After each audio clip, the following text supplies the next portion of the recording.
In this demonstration, we are generating 2D drawing using AI.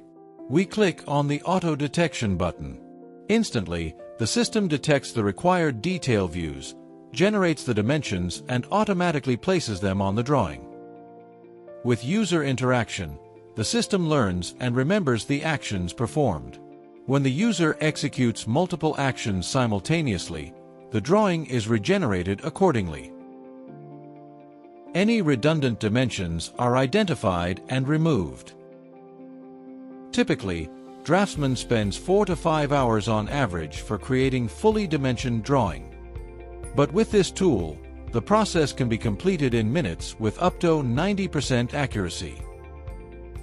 Similar to the flat parts, drawings for complex parts have also been created, where dimensions are automatically generated and views are placed accordingly.